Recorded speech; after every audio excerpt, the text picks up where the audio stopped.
The autumn morning feels ordinary in downtown Atlanta until it doesn't. Detective Michael Carter steps out of a brick-lined cafe, steam curling from the fresh cup of coffee in his hand.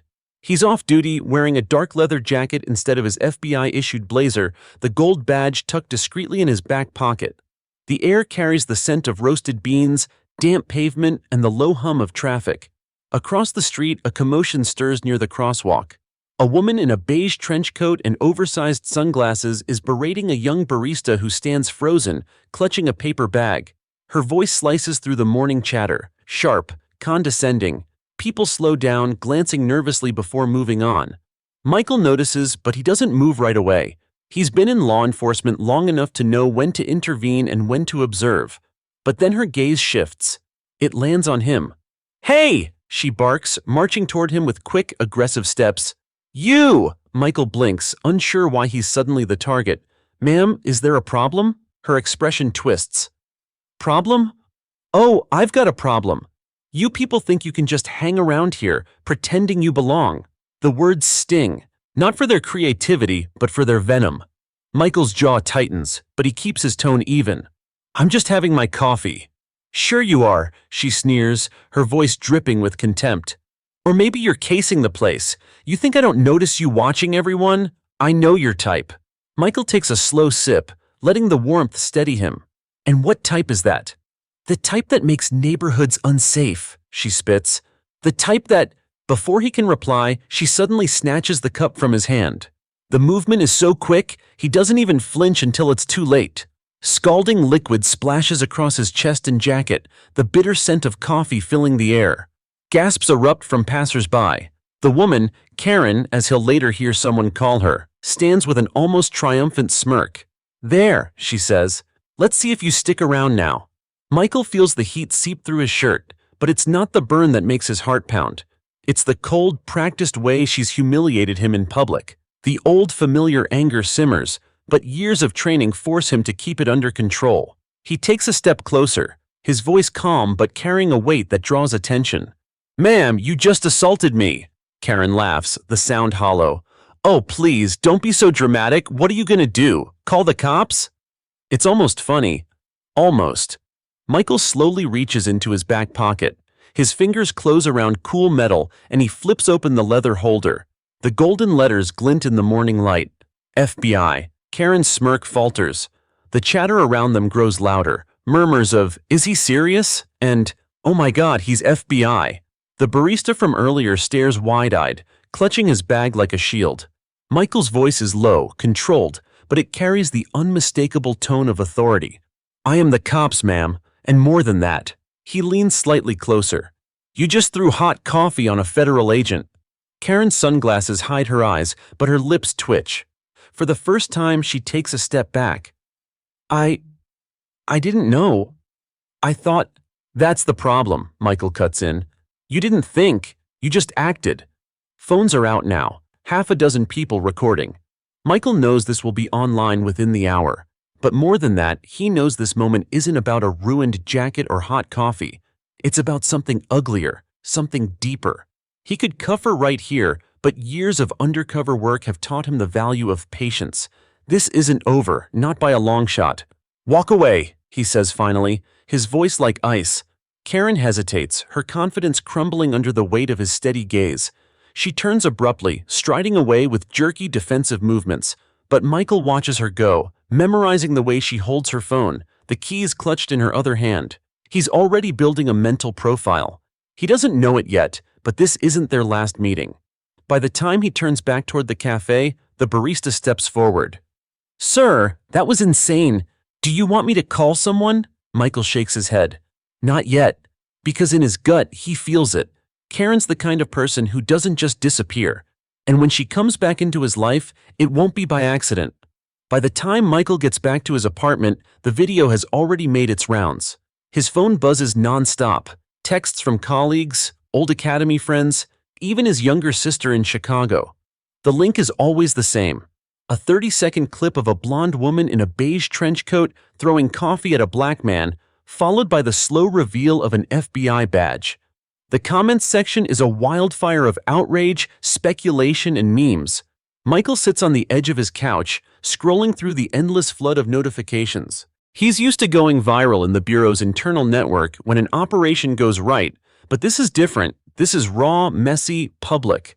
The phone rings. It's Special Agent in Charge Denise Harper, his direct supervisor. "Carter," she says without preamble, "you good? Physically, yeah. Emotionally? Jury's still out." There's a pause on the other end. "I've seen the footage. So has the deputy director. You kept your cool. That matters." "Not sure Karen sees it that way," Michael mutters. "Karen? That's what people online are calling her. Fits, I guess." Denise exhales sharply. "Look, this is going to pick up steam. The press will get involved. I need you to file an official statement by the end of the day. Keep it factual, no commentary. Let the video speak for itself." Michael nods, though she can't see it. "Understood." "And Carter?" "Yeah? Stay sharp. People like her don't just fade into the background. You might see her again." By late afternoon, Michael's prediction from that morning starts to take shape. A knock at his door makes him frown. He's not expecting anyone. When he checks the peephole, there's no one there, just a plain white envelope on the floor. Inside is a single sheet of paper with blocky, all-caps letters. "You humiliated me. Payback is coming." No signature, but Michael doesn't need one. His instincts flare immediately. He grabs his phone and snaps a photo, then calls Harper. "We've got a development." The next day, the story hits the morning news cycle. Cable networks replay the footage on loop, each anchor offering their own brand of commentary. Civil rights advocates praise Michael's restraint. Law enforcement unions highlight the danger of confrontations like this. But the online community? They've turned Karen into a villainous folk character, photoshopping her into historical scenes, creating hashtags like #CoffeeGate and #BadgeDrop. Michael should be amused, but instead he feels a low thrum of tension in his chest. Viral fame is a double-edged sword, and he knows how quickly public opinion can shift. Around noon, his phone vibrates again, this time with a text from an unknown number. "Enjoy the attention while you can. No punctuation, no name." Michael saves the number, sends it to the Bureau's tech unit for tracing. His mind runs through the possibilities. Karen doesn't seem tech-savvy enough to mask her number, but he won't underestimate her again. 2 days later, Michael is assigned to a fraud investigation across town. He's standing outside a luxury condo complex, flipping through case files when a black SUV pulls up. The driver's window rolls down. It's Karen. She's wearing the same oversized sunglasses, but her hair is pulled back tight, and there's no smirk this time, just a cold, simmering glare. "You think you're untouchable?" she calls out. Michael's jaw tightens. "Drive away, ma'am." "Not until you hear me," she snaps. "You embarrassed me in front of everyone. My business, my life, ruined." "You did that to yourself," Michael says evenly. "Actions have consequences." Karen leans forward, her voice dropping to a hiss. "You have no idea who you're dealing with." Michael studies her for a moment. "Enlighten me." But she just floors the gas, the SUV lurching forward before merging into traffic. That night, Michael's apartment feels smaller than usual. He checks the locks twice, then sits at his desk, staring at the case files he can't focus on. His laptop pings with an email alert. No subject line, no text in the body, just a single attachment. A photo.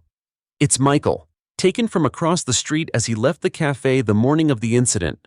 In the corner of the frame, almost hidden, is the reflection of a woman holding a phone, Karen. He exhales slowly, his mind sharpening. This isn't random harassment anymore, it's calculated, stalking. He hits forward, sending the email to Harper with a short note. She's escalating, requesting full surveillance clearance. Michael doesn't sleep much that night. Every creak in the building makes him glance at the door. Every passing car makes him check the window. But deep down, he knows this isn't about fear. It's about control. Karen thinks she's turning the tables. Michael intends to prove her wrong. Michael wakes before sunrise, his mind already locked in tactical mode. Years of fieldwork have taught him one truth. When someone escalates from verbal hostility to physical assault, then to stalking, the line between nuisance and danger disappears fast. He sits at his kitchen table, coffee steaming beside him, the FBI-issued laptop open to a secure portal. On the screen, surveillance photos from the cafe incident, social media posts about Karen, and the grainy image from last night's email are laid out like pieces of a puzzle. Harper calls right on time. "Morning, Carter. You ready to move on this?" "Yeah," he says. "She's already crossed several lines. We wait any longer, we're letting her dictate the pace." "That's what I like to hear," Harper replies. "We've traced the email to a residential IP on the north side. Belongs to a small business registered under her name, Karen Whitmore. Real estate staging company, decent income, no prior criminal record. But her ex-husband filed a restraining order 3 years ago. Alleged harassment, property damage, threats." Michael exhales through his nose. "Pattern behavior." "Exactly. I've got local PD on standby for a wellness check, but I want you to handle primary contact. Keep it professional, but be ready for anything." By mid-morning, Michael is parked a block away from Karen's office, a tidy storefront with frosted windows and a gold-lettered sign, "Whitmore Home Staging." The SUV she drove 2 days ago is in the lot, gleaming under the autumn sun. He steps out, wearing his badge openly this time, the wind tugging at his jacket. Inside, the reception area smells faintly of lavender and fresh paint. Karen is behind the counter, tapping at her phone. She looks up and freezes. "You can't be here," she snaps, recovering fast. "Actually, I can," Michael says evenly. "We need to talk." "I have nothing to say to you." Michael takes a slow step closer, his tone calm but unyielding. "You've been sending me messages, following me. That's harassment and stalking under federal law." Her lips press into a thin line. "I didn't send you anything." Michael slides his phone onto the counter, the threatening email displayed in full. "You sure about that?" Karen glances at the screen but says nothing. Her jaw twitches. "Here's the thing," Michael continues. "You could walk this back, apologize, stop the harassment, move on with your life, or you could double down. But if you do," he leans just slightly forward, "I will make sure every single step you take from this moment is documented and prosecuted." Karen's eyes flash, but she masks it quickly with a smirk. "Is that supposed to scare me?" "No," Michael says. "It's supposed to warn you." As he leaves the office, Michael notices the blinds in the upstairs window shift. A shadow lingers for half a second before disappearing. Someone else is here. Back in his car, he calls Harper. "She's not alone. We need to know who's backing her." "That could complicate things," Harper says. "I'll run a check on associates, employees, family. For now, keep a low profile. Let her think she's still in control." Michael agrees, but he knows his version of low profile still means staying 2 moves ahead. That night, he decides to test the waters. He leaves his apartment lights off and parks 2 blocks away, returning on foot through the back alley. From the shadows, he watches his own building. It doesn't take long. A figure in a hooded sweatshirt approaches, pausing at the entrance. They pull out a phone, snap a photo of the front door, then retreat toward a dark sedan idling nearby. Michael tails them at a distance, noting the license plate before they drive off. A quick text to Bureau Dispatch gets an instant reply. The plate belongs to a rental car picked up 3 days ago under the name Daniel Whitmore, Karen's brother. The next morning, Harper calls with more intel. "Daniel Whitmore, 34. History of minor assaults, bar fights, a suspended security guard license. Looks like your Karen's not just venting, she's recruiting." Michael rubs his temples. "She's building a team." "Which means this stops being a simple harassment case," Harper says. "We'll need to consider protective measures. And if she's got people willing to intimidate a federal agent, we need to find out why." Michael thinks back to the SUV encounter. Her words, "You have no idea who you're dealing with." Maybe she wasn't bluffing. That afternoon, Michael decides to make the first real move. He drives to a small diner on the edge of the city, a neutral ground he's used before for sensitive meetings. Through bureau channels, he's arranged for an undercover agent to accidentally cross paths with Karen there, posing as a sympathetic stranger who saw the video and wants her side of the story. It's a gamble, but if Karen bites, they'll get her talking, and maybe she'll reveal what she's planning. Michael waits in a nearby car, listening through a concealed audio feed. Karen arrives on schedule, sliding into a booth across from the undercover. Her voice is cautious at first, but within minutes, frustration starts to seep through. "She humiliated me," Karen says. "Made me look like some crazy person. People are calling me names online. My business is tanking. I can't just let that slide." "What are you gonna do?" The undercover prompts gently. Karen leans in. "I've got someone who can help me send a message, big enough to make him regret ever crossing me." Michael's grip on the steering wheel tightens. That someone could only be Daniel, or worse, someone else they haven't identified yet. Before Karen can elaborate, she spots a man at the counter glancing her way. Paranoia flares in her eyes. She grabs her purse, mutters something about being watched, and leaves abruptly. Michael exhales slowly. They didn't get the full plan, but they got enough. She's actively plotting retaliation. Back at Bureau HQ, Harper doesn't mince words. This just became priority one. We move to containment before she can make her play. Michael nods. Then let's make sure the next move is ours. Rain drizzles over Atlanta by the time Michael pulls into the Bureau's secure parking lot. The city lights reflect off the wet pavement, turning the asphalt into a shimmering mosaic of yellow and red. He shuts off the engine but stays seated for a moment, letting the hum of the rain fill the silence. Every move Karen makes feels calculated now, and he can't shake the feeling that she's working on a deadline. Inside the operations room, Harper is already at the head of the long table, a digital map projected onto the wall. Pins mark Karen's office, her home, and several other locations tied to her brother Daniel. A few agents are typing away on laptops, cross-referencing public records with surveillance reports. "Morning, Carter," Harper says, not looking up from her tablet. "We've got something." Michael hangs his jacket and steps closer. "What is it?" One of our tech guys traced a series of encrypted messages from Karen's business account. She's been communicating with someone outside the state. We don't have a name yet, but the IP traces back to Jacksonville, Florida. And get this, our contact in Jacksonville PD says the recipient is linked to a private security firm that's been shut down for illegal operations. Michael's brow furrows. She's contracting muscle. Looks that way. We also pulled her financial records. There's a recent cash withdrawal of $15,000. "Big enough for a serious job," Michael mutters. Harper nods. "Which means we're running out of time." By noon, Michael and another field agent, Torres, are on the road heading toward Karen's neighborhood. The Bureau has authorized discreet surveillance. 2 unmarked sedans parked at opposite ends of her street, cameras ready. From a distance, her 2-story home looks picture-perfect. White shutters, manicured lawn, a porch swing swaying in the damp breeze. But Michael knows better than to trust appearances. Through binoculars, he spots movement inside, a figure passing the front window, then another at the doorway. Torres lowers his camera. That's not Daniel. Too tall, broader shoulders. Michael's instincts flare. That's our Jacksonville connection. They can't move in without probable cause, but Michael knows they need eyes inside. He texts Harper, "Recommend drone surveillance. Thermal. We need confirmation." Minutes later, a small Bureau drone hums into position high above the property, its thermal camera feeding real-time images to Michael's tablet. Inside, 3 heat signatures move through the house.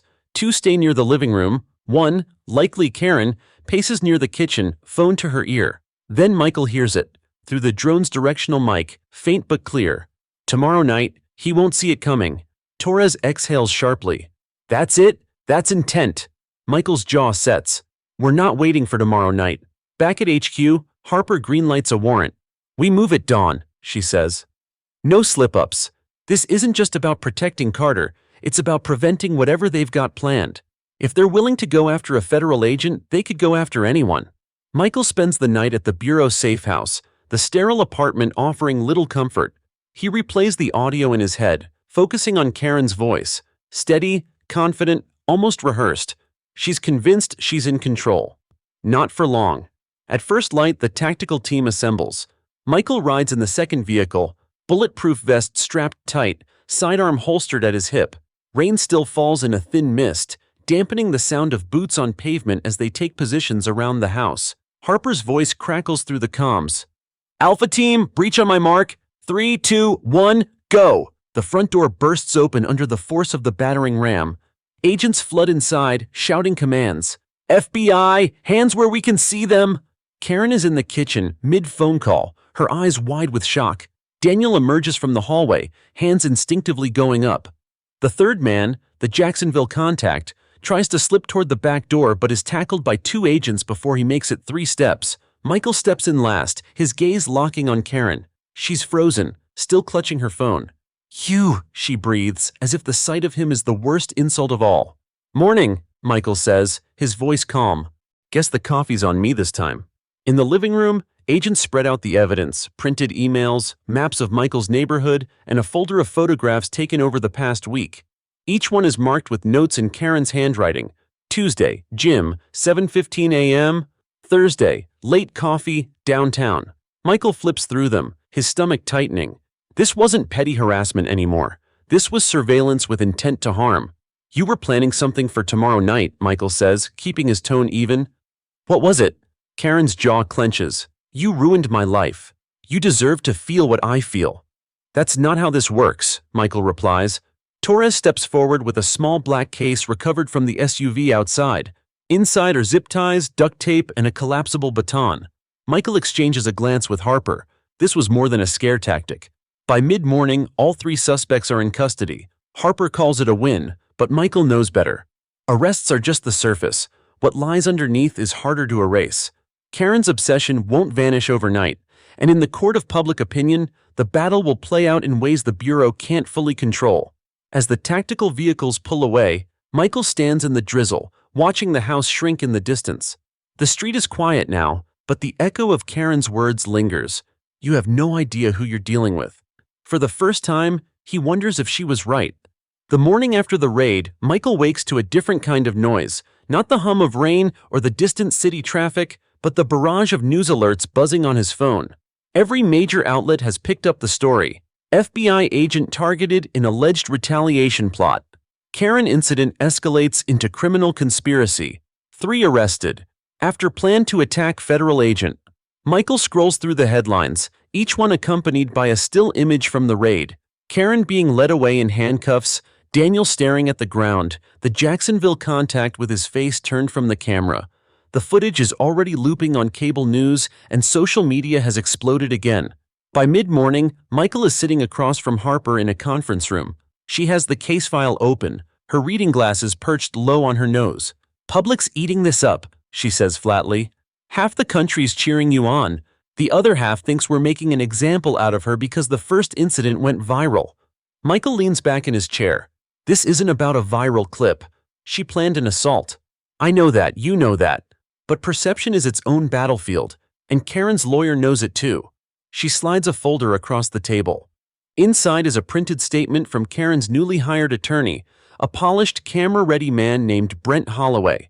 The statement paints Karen as a victim of media harassment, claiming the FBI overreacted and that the items found in her car were standard home repair tools taken out of context. Michael exhales through his nose. She's already spinning it. Fast, Harper says. They've filed for bail and the hearing's this afternoon. At the courthouse, the media presence is overwhelming. Reporters crowd the steps, microphones thrust toward anyone who looks remotely connected to the case. Michael slips in through a side entrance, avoiding the main crush, but he can still hear the shouted questions. Agent Carter, did you provoke her? Was this retaliation for the coffee incident?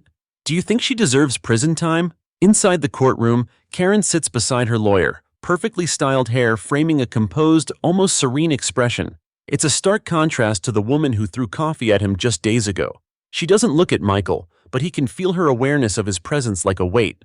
Judge Harmon calls the room to order, and the bail hearing begins. Holloway is smooth, confident, framing Karen as a mother, business owner, and community member who has been unfairly vilified due to a single moment of poor judgment.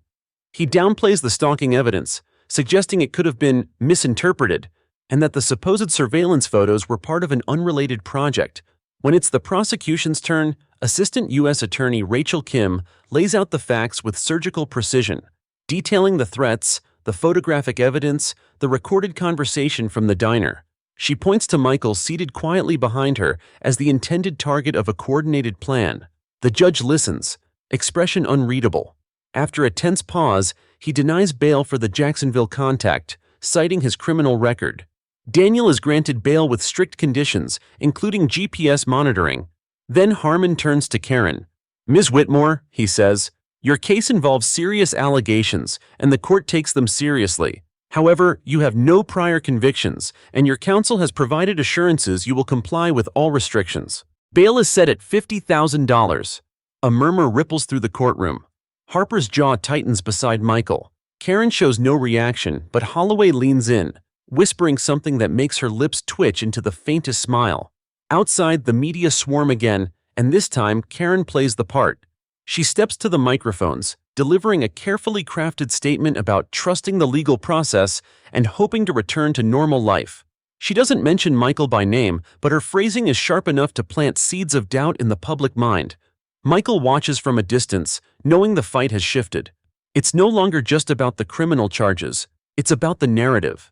And Karen is trying to write her own. Back at HQ, Harper convenes a strategy meeting.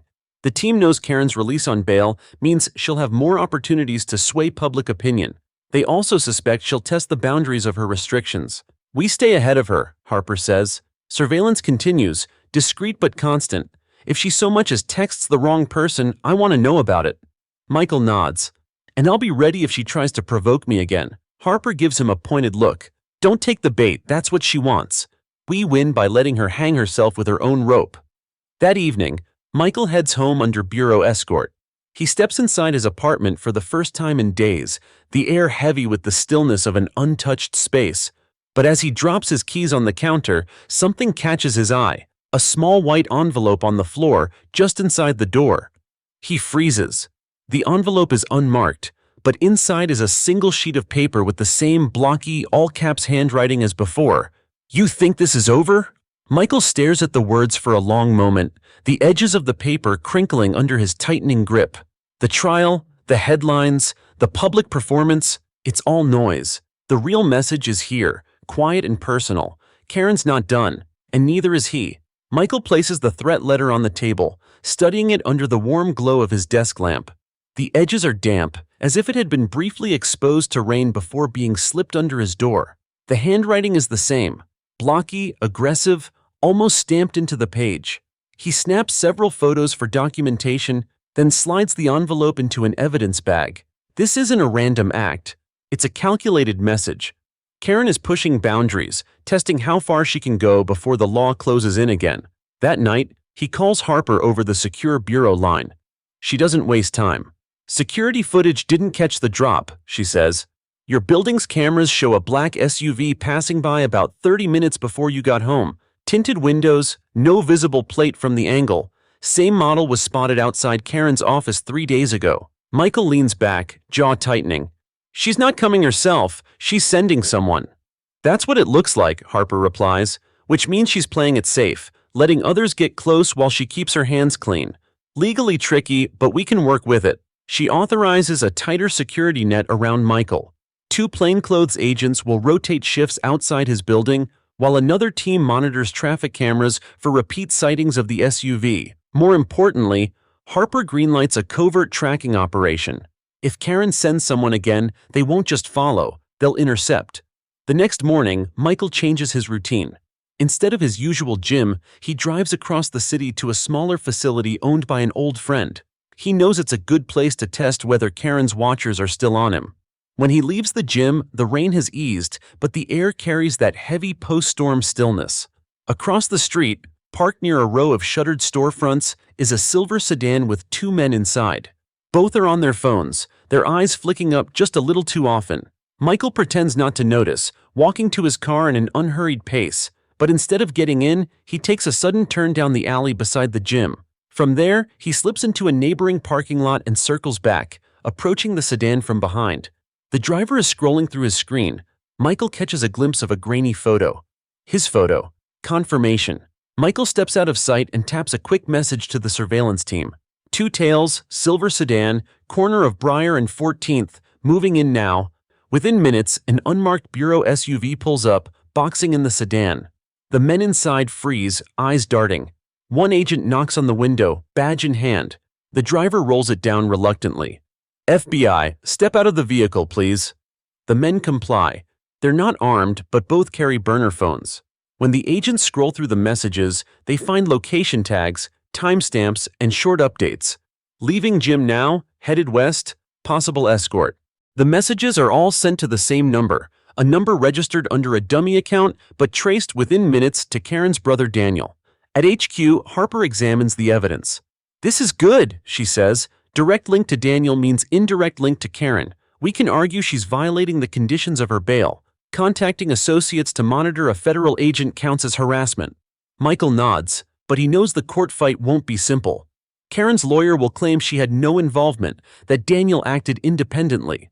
Still, this is the first real crack in her armor since her release. That evening, Michael works late in the field office, combing through phone records. He's halfway through a call log when his secure line rings. It's Torres, the agent who intercepted the sedan. "You're gonna want to see this," Torres says. "One of the guys we pulled in just flipped. Says Karen's meeting someone tomorrow night. Private location. No idea what about, but he swears it's important." "Where?" Michael asks. "Old rail yard, south side, abandoned warehouse, no cameras." Michael feels that familiar shift, the moment when scattered pieces start to align. If Karen's willing to meet face-to-face with someone away from public view, it's either to plan something big or to hand something off. Either way, it's a chance to catch her in the act. The next day moves with agonizing slowness. Michael and Harper spend hours setting up the sting. Plainclothes agents will be inside the warehouse before Karen arrives, hidden in the shadows. Others will be posted along the perimeter, ready to move the moment they get confirmation of illegal activity. Michael himself will be nearby, observing through a scope from an elevated vantage point. As night falls, the rail yard becomes a different world. Empty, silent, the rusting skeletons of freight cars looming in the dark.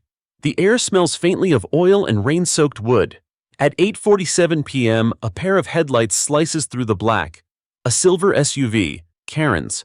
She steps out wearing a hooded jacket, her hair tucked away, moving quickly toward the warehouse door. A second figure emerges from the shadows inside, a man Michael doesn't recognize, tall, carrying a heavy duffel bag. They meet in the center of the warehouse. The hidden mics catch fragments of their voices. "You got the rest?" the man asks. Karen's reply is soft but clear. "Half now, half when it's done." Michael's pulse spikes. When it's done. The phrase could mean anything, but in the context of her recent threats, it's enough. Harper's voice crackles in his earpiece. "Alpha team, move in, now!" The agents surge forward. The man with the duffel tries to bolt, but is tackled within seconds. Karen freezes, eyes darting toward the exits, but two agents are already on her. The bag hits the ground and spills open. Inside are stacks of cash, a burner phone, and a folder with printed photos of Michael, his apartment, and his daily routes. Michael exhales slowly. This isn't just surveillance. It's preparation for something far worse. Karen meets his eyes as she's led away, her expression a twisted mix of rage and defiance. "This isn't over," she says, her voice low enough that only he hears. Michael doesn't flinch. "It is for tonight. The warehouse arrest changes everything." By morning, Karen's second mugshot is plastered across every news outlet in the city. This time there's no ambiguity. Photographs of Michael, surveillance notes, and bundles of cash are laid out on an evidence table for the cameras to see. Public opinion begins to turn. Even some of the voices defending her online start to quiet. Michael sits in the bureau's briefing room as Harper addresses the assembled agents. "We've got her," Harper says, her voice sharp with conviction. "This isn't just bail violation. This is conspiracy with intent to harm a federal officer." The DA is already preparing to push for remand without bail. The legal team moves quickly. Within hours, Karen is back in court, this time in an orange jumpsuit, wrists shackled.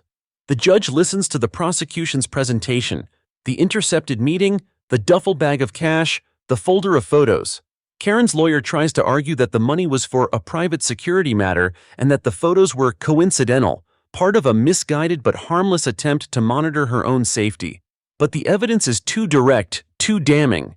Given the severity of the charges and the clear risk to public safety, the judge says, the court denies bail. Ms. Whitmore will remain in custody until trial. Michael watches as Karen is led away. For the first time since this began, her composure falters, just slightly. She doesn't shout or lash out, but her jaw is clenched so tightly it looks like it might crack. Over the next week, the case becomes a major talking point across the country. News anchors dissect every angle, from the original coffee incident to the escalating harassment campaign. Opinion pieces debate whether Karen's actions are symptomatic of a larger cultural problem or the isolated spiral of one individual consumed by personal vendetta. Michael does his best to stay out of the spotlight, but the Bureau's press office insists on issuing a public statement. He reads it from a prepared card, emphasizing the importance of due process while making it clear that threats against law enforcement will be pursued relentlessly.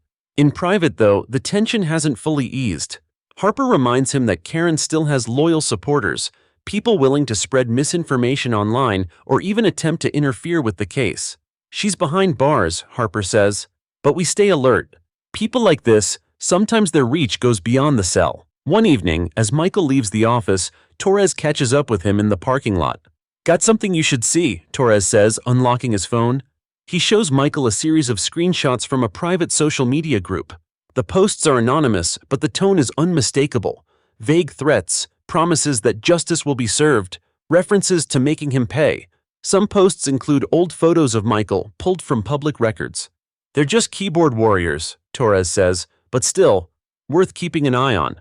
Michael nods. We track every single one. If someone's dumb enough to cross the line, we'll be ready. As trial preparations begin, Michael meets regularly with the prosecution team. Rachel Kim, the assistant U.S. attorney, is thorough and relentless. She walks Michael through the anticipated testimony, the chain of evidence, and possible defense strategies. They'll try to frame you as overreacting, Rachel warns. They'll say the coffee incident embarrassed you and that you've been pushing this investigation to get back at her. Michael shakes his head. I don't care about embarrassment. I care about the fact she kept escalating. She crossed the line from insult to violence. Rachel smiles faintly. That's exactly how you'll say it on the stand. The day before the pre-trial hearing, Michael receives a call from Harper. You might want to sit down for this, she says. What happened? We just got word. Karen's been trying to pass notes from jail. She's using another inmate as a courier. We intercepted one before it got out. Harper sends him a scanned copy. The handwriting is hers, and the message is short but unmistakable. Get the evidence. Burn it. Michael exhales slowly. She's still trying to tamper with the case. Exactly. And that's another charge. Obstruction, conspiracy, you name it. She's digging her own grave here. The next morning, the hearing is tense. The defense attempts to delay the trial, citing unfair media coverage and compromised jury pool. Rachel counters by presenting the intercepted jail note, arguing that any delay would only give Karen more time to undermine the case. The judge agrees. Trial will proceed as scheduled. After the hearing, Michael steps outside into the bright midday sun. Reporters shout questions. Cameras click. He keeps walking, flanked by 2 agents, not answering a single word. But inside, he feels something he hasn't in weeks. A shift, small but undeniable. The walls are closing in on Karen, and this time, they're not leaving any gaps. That night, Michael sits in his apartment, the city lights flickering beyond the window. For the first time, he allows himself to think about life after this case, about returning to normal work, about not having to glance over his shoulder everywhere he goes. But he also knows that closure won't come from a verdict alone. It will come from knowing he faced down every threat, every attempt to intimidate him, and refused to bend. And soon, the jury will hear exactly why. The courthouse feels different when it's your case on the docket. Michael has testified before, sat in courtrooms for other agents' cases, even helped coordinate security for high-profile trials. But walking into the building this morning, with Karen's face on the bulletin board outside the main courtroom and reporters already lined along the hallway, feels heavier than anything else he's experienced. Inside, the atmosphere is tense but charged. The gallery is half filled with journalists, half with members of the public drawn in by the viral nature of the case. There are people wearing shirts with Karen's name printed across the front and others holding signs that read, "Justice for Law Enforcement."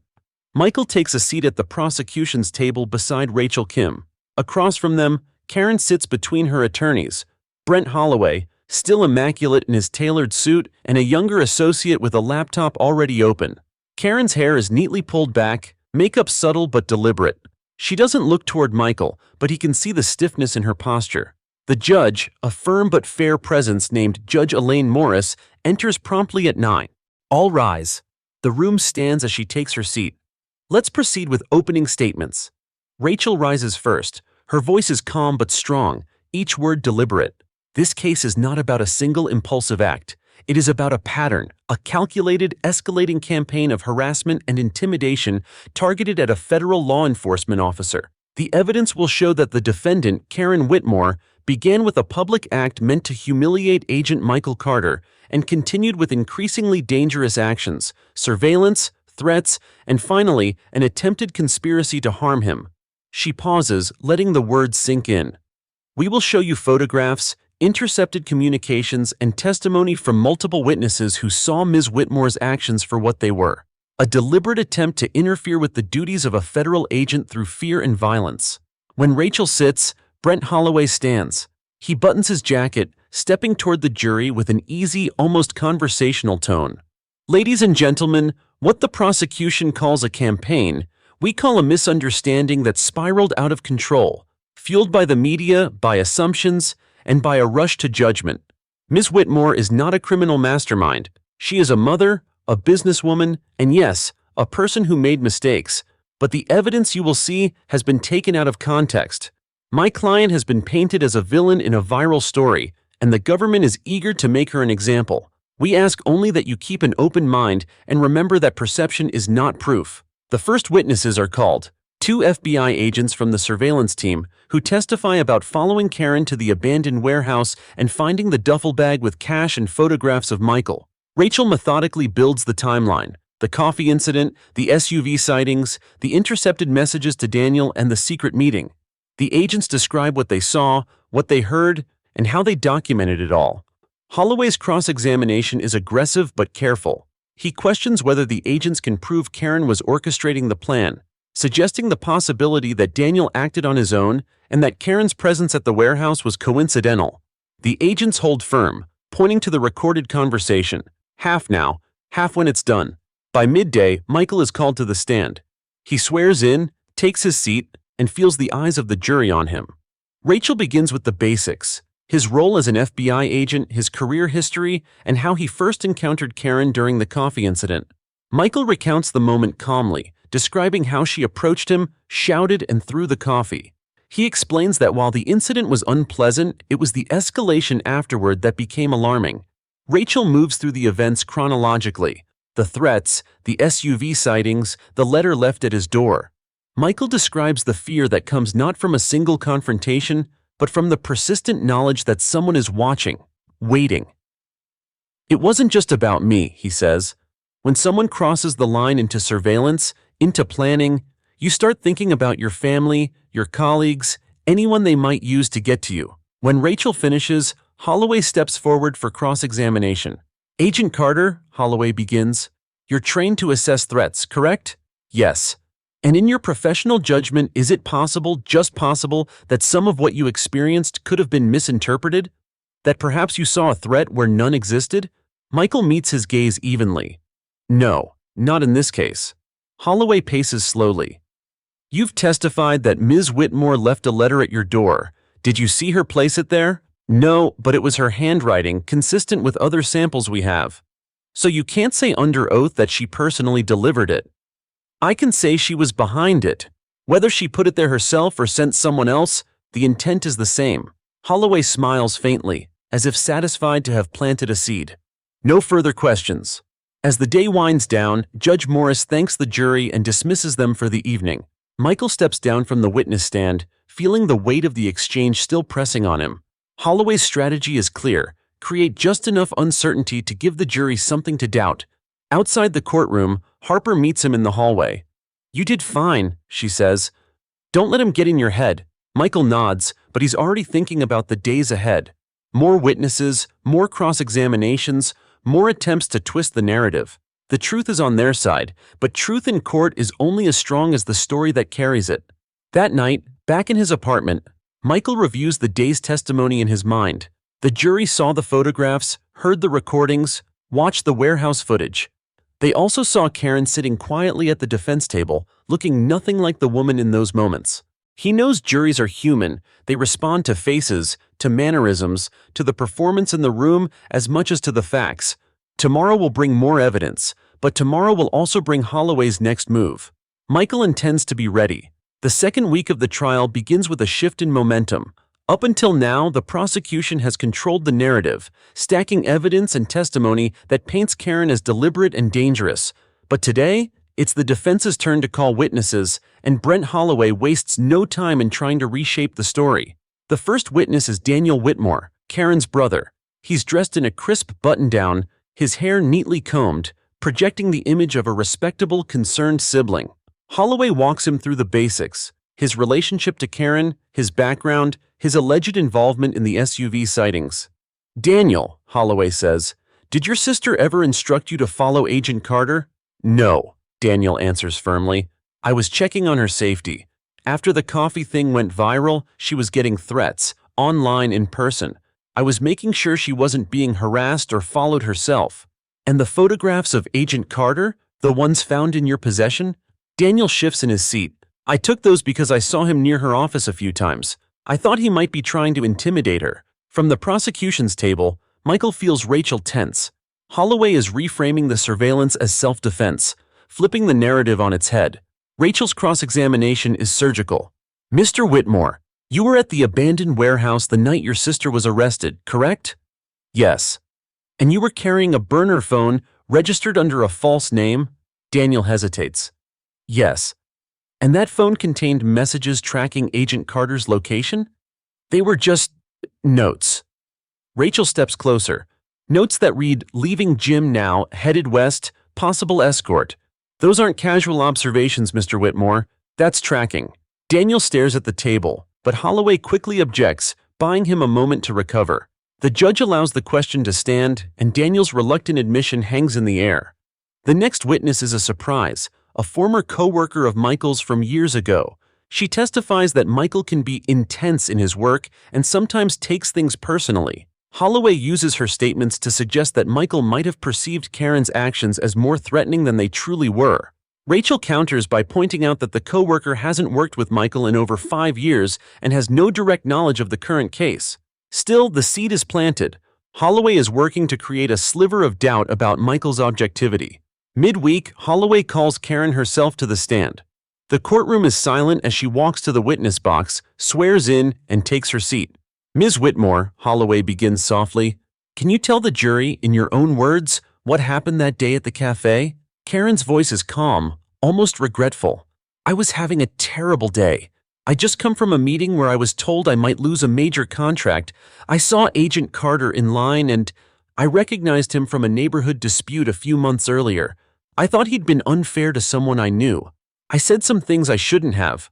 I threw the coffee. It was stupid and impulsive and I regret it. And after that, she sighs. After that, everything spiraled. My face was online. People were calling me a racist, sending death threats. I was scared. I asked my brother to watch my back. I didn't tell him to follow Agent Carter. I just wanted to know if the people harassing me were getting too close. Holloway nods sympathetically. Did you ever plan to harm Agent Carter? No, absolutely not. When Rachel begins her cross-examination, the tone changes. Ms. Whitmore, at the warehouse meeting, you said, half now, half when it's done. What were you referring to? Karen meets her gaze evenly. A payment for a security consultant. I didn't trust the police to protect me, so I was hiring private help. Rachel leans in. And the folder full of Agent Carter's photographs and daily routes, was that part of protecting yourself? Karen doesn't flinch. Yes, I wanted to know where he was so I could avoid him. Rachel lets the answer sit for a moment before asking, then why did you need to avoid him if you had no contact with him after the cafe? Karen hesitates. Because I didn't trust him. The tension in the room is palpable. Rachel presses further, but Karen sticks to her story, never raising her voice, never losing her composure. By Friday, the defense has made its case. They've painted Karen as a flawed but frightened woman, pushed into paranoia by online backlash. They've suggested that Michael's interpretation of her actions might be colored by his own pride and caution as an agent. And while the prosecution has dismantled parts of this narrative, Holloway has managed to keep just enough ambiguity alive. That evening, Michael meets with Rachel and Harper in the bureau conference room. They're trying to humanize her, Rachel says. Make the jury see her as a victim of circumstance instead of the aggressor. Harper shakes her head. Doesn't matter. The evidence is overwhelming. The jury has the photos, the recordings, the intercepted messages. You can dress it up however you want, but the facts are there. Michael isn't so sure. Facts aren't enough if they believe her fear was real. Fear makes people do irrational things. If the jury buys that, they might see intent differently. Rachel closes her laptop with a decisive click. Then we make sure they don't buy it. Closing arguments are coming. We'll remind them what this was. An unprovoked attack, followed by months of calculated surveillance. This isn't fear, it's fixation. That night, Michael lies awake, thinking about the trial's trajectory. He knows they've built a strong case, but he's seen juries take unexpected turns before. All it takes is one or two members who latch onto Holloway's version of events, and the entire verdict could shift. The next few days will decide everything. The final week of the trial begins with a sense of anticipation hanging over the courthouse like static before a storm. Everyone knows the end is near. There are no more surprise witnesses, no new pieces of evidence, only the closing arguments that will frame the entire case for the jury. For Michael, the weight of the past weeks presses on his shoulders as he walks into the courtroom. Rachel Kim stands ready, her notes neatly organized in front of her, though Michael knows she could deliver the entire argument from memory. Across the aisle, Brent Holloway wears the same calm confidence he has maintained from day one. Karen sits between her lawyers, still in the tailored navy suit she's worn for most of the trial, her hair pulled back tightly, her expression unreadable. Judge Morris calls the court to order and turns to the prosecution. "Ms. Kim, you may proceed." Rachel steps toward the jury box, her heels clicking softly on the polished floor. "Ladies and gentlemen," she begins, "you've heard a lot in these past weeks. You've heard about a coffee cup thrown in anger. You've heard about SUVs with tinted windows, photographs taken in secret, letters left at a federal agent's home, and a meeting in an abandoned warehouse involving cash and surveillance notes. What ties all of this together? Intent. The intent to intimidate, to threaten, and ultimately to harm." She holds up a photograph, one of the images taken from Daniel Whitmore's possession, showing Michael walking into his apartment building. This is not an accident. This is not fear. This is deliberate. And it happened after the defendant had already been arrested once for assaulting Agent Carter. Instead of stopping, she escalated. She recruited help. She used coded language. She kept going until she was caught again, red-handed. Rachel's voice hardens. The defense wants you to believe that Ms. Whitmore is the real victim here, that her actions were the result of paranoia and self-protection. But ask yourselves, if she was trying to protect herself, why track Agent Carter's movements instead of avoiding him? Why hire someone in secret, pay them in cash, and meet them in a warehouse? Why tell them half now, half when it's done? She takes a breath, letting the questions linger in the air. The answer is simple. Because this was never about safety. It was about control. It was about punishing Agent Carter for doing his job. And it stops here. Rachel steps back, her eyes meeting each juror in turn. "We are asking you to find the defendant guilty on all counts. Not because she's unpopular. Not because of what the media says. But because the evidence shows, beyond any reasonable doubt, that she intended to threaten and harm a federal officer. Hold her accountable." When Rachel sits down, Holloway rises slowly, buttoning his jacket. He walks toward the jury with an almost conversational air. "What you've heard from the prosecution is a story. A compelling one, yes, but a story nonetheless. And like all stories, it's built on selective details. They've taken Ms. Whitmore's mistakes and turned them into a grand conspiracy. But the law isn't about stories, it's about facts, and the facts here leave room for doubt." He gestures toward Karen. She admitted to throwing the coffee. She admitted it was wrong. But from that moment on, she became the target of a national firestorm. People she'd never met sent threats. Strangers followed her online and in person. She turned to her brother for help, not to plan an attack, but to make sure she was safe. Holloway leans in slightly, lowering his voice. "The prosecution wants you to believe that every action she took was part of some criminal plot. But think about your own lives. When you're scared, do you always act rationally?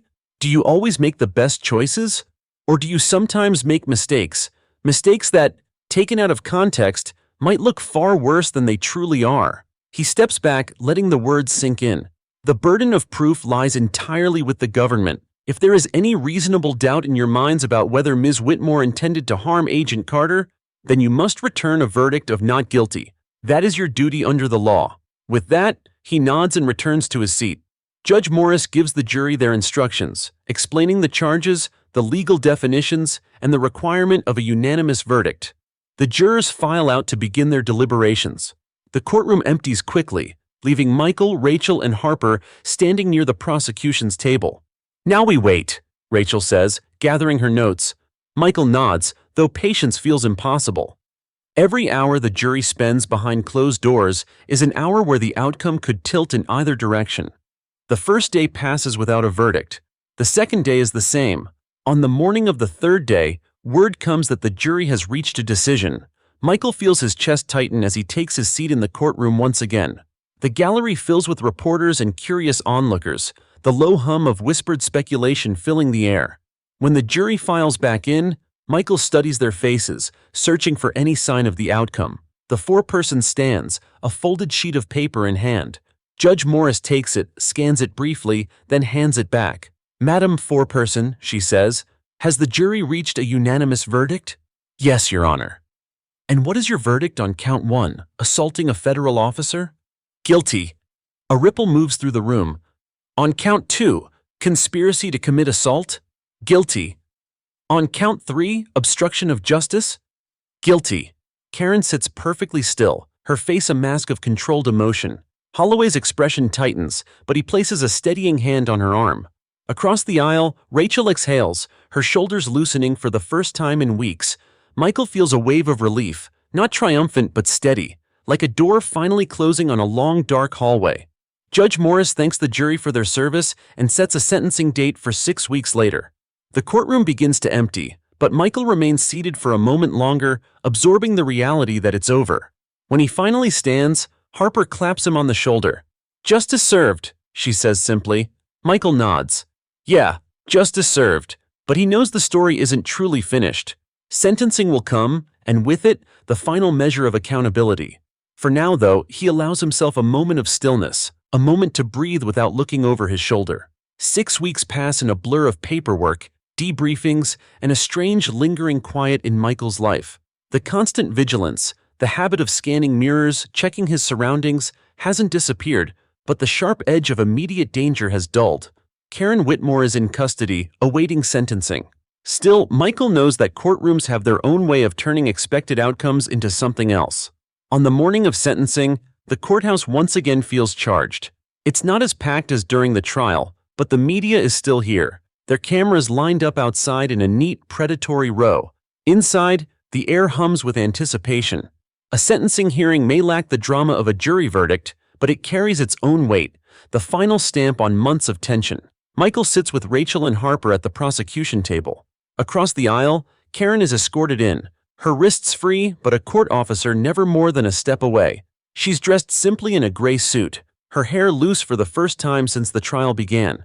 She looks pale, but her chin is high. Holloway sits beside her, flipping through a folder, his expression composed. Judge Morris enters, takes her seat, and begins. "We are here for sentencing in the matter of the United States versus Karen Whitmore. Ms. Whitmore has been found guilty by a jury on 3 counts: assaulting a federal officer, conspiracy to commit assault, and obstruction of justice.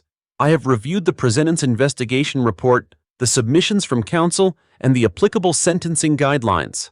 Rachel stands first to make the government's recommendation. Her voice is steady, her tone measured but firm. "Your Honor, the defendant's actions represent a sustained and deliberate campaign of intimidation against an FBI agent. This was not a momentary lapse in judgment. It escalated over weeks and involved multiple individuals, financial transactions, and planning. The government recommends a sentence of 12 years in federal prison, which falls within the guideline range for these offenses." Holloway rises for the defense. He speaks quietly, respectfully. "Your Honor, Ms. Whitmore understands the seriousness of her actions.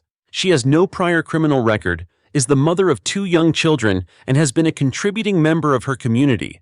We ask the court to consider a sentence at the low end of the guidelines, 5 years, so that she may return to her family and rebuild her life. She has expressed remorse for her actions, and we believe she can be rehabilitated." Judge Morris turns to Karen. "Ms. Whitmore, you have the right to address the court before I impose sentence. Would you like to speak?" Karen stands, her hands clasped in front of her. For a moment, she hesitates, glancing toward the gallery where a few supporters sit. Then she turns back to the judge. "I made mistakes," she begins. "I let anger get the better of me that day in the cafe, and I made bad choices after that, but I never wanted to hurt anyone. I felt trapped, attacked, and I reacted in ways I shouldn't have. I'm sorry for the trouble I caused Agent Carter and his family. I hope someday I can make amends." Michael studies her face as she speaks, searching for sincerity. It's hard to tell. Her tone is even, her eyes occasionally flicking toward him, but there's no clear sign of the bitterness he saw during the trial. Judge Morris nods slightly and begins. "The court has considered the seriousness of the offenses, the need for deterrence, the protection of the public, and the defendant's personal history. These were not isolated actions. They represented a pattern of behavior that posed a real and present threat to a federal officer. While I acknowledge Ms. Whitmore's lack of prior record and her family obligations, the gravity of these crimes requires a substantial sentence. She pauses, the room silent except for the faint scratching of a reporter's pen. It is the judgment of this court that the defendant, Karen Whitmore, is hereby committed to the custody of the Bureau of Prisons for a term of 10 years. Upon release, she will be placed on supervised release for 3 years. Restitution in the amount of $12,1400 is ordered to cover security costs incurred as a direct result of her actions. A quiet gasp comes from the gallery. Holloway places a hand on Karen's shoulder. She nods once, her jaw tight, but otherwise remains still. Michael exhales slowly. 10 years is less than the government's request, but it's still a decisive sentence. Long enough to send a message, long enough to ensure she won't be able to act on any lingering resentment anytime soon. Outside the courthouse, reporters swarm. Rachel gives a brief statement reaffirming that justice was served and that the sentence reflects the seriousness of targeting a federal officer. Michael keeps his remarks short. This was never about revenge. It was about accountability. I'm grateful to everyone who worked to bring this case to a fair conclusion. That night, Michael returns to his apartment for the first time without a sense of immediate threat. He leaves the blinds open. The habit of checking every corner before entering still lingers, but it feels more like routine now than necessity. Harper calls. "It's over," she says simply. "Yeah," Michael replies. "It's over." But he knows the scars of the experience will linger. In his habits, in the way he reads a stranger's glance, in the awareness that safety is never absolute. He also knows he's stronger for having faced it and seen it through. 2 weeks after sentencing, Michael Carter stands on the balcony of his apartment, the city spread out beneath him. The late afternoon sun casts long shadows across the streets, softening the harsh edges of the buildings. For the first time in months, he feels something resembling calm. The hum of traffic is steady but not intrusive, a background rhythm that reminds him life goes on, even after storms. The case of Karen Whitmore has faded from the front pages. The media, always hungry for the next story, has moved on to new scandals, new outrages. A few op-eds still circulate online, debating whether her sentence was fair, but the wave of public attention has ebbed. The courthouse steps are empty now, the reporter's gone. Michael can walk to work without someone snapping a picture of him. Still, he's not entirely free. The habits he formed during those tense months, scanning crowds, checking reflections in windows, remain. Harper once told him that such vigilance is both a gift and a curse. It keeps you alive, but it also keeps you from ever fully relaxing. He knows she's right. At the bureau, his colleagues treat him with quiet respect. No one says it outright, but Michael can tell they see him differently now, not just as an agent who handled a case, but as someone who endured being personally targeted and came out the other side. The director calls him in one afternoon, thanks him for his professionalism, and offers him a choice. Take a few months of desk duty to decompress, or jump back into the field. Michael chooses a middle path. He takes lighter assignments, ones that keep him active but don't put him directly in the crosshairs. Surveillance operations, intel gathering, background checks. It's work he can do without the constant adrenaline of an undercover sting, and it gives him space to rebuild his mental armor. One evening, Rachel invites him to dinner. They meet at a quiet bistro far from downtown, where no one recognizes them. Over pasta and a bottle of wine, they talk, not about the trial, but about life. She tells him about her upcoming vacation plans, a hiking trip in Colorado. He shares that he's thinking of visiting his sister in Virginia, something he's been putting off for too long. Eventually, the conversation circles back to Karen. "You think she'll try anything from inside?" Rachel asks. Michael shakes his head. "No, she's under too much scrutiny now. Every call, every visitor will be monitored. She might still hate me, but she won't risk adding more years to her sentence." Rachel nods, though her expression is thoughtful. Sometimes it's not about risk. Sometimes it's about pride. He knows she's right again.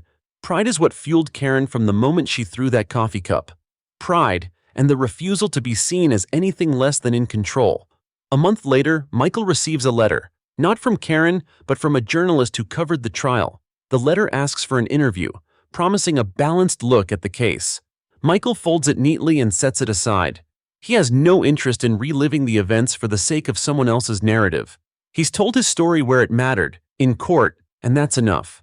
Meanwhile, Harper updates him on Karen's prison intake. She's been placed in a medium security facility 2 states away. No special privileges, no high-profile status, just another inmate in a gray uniform.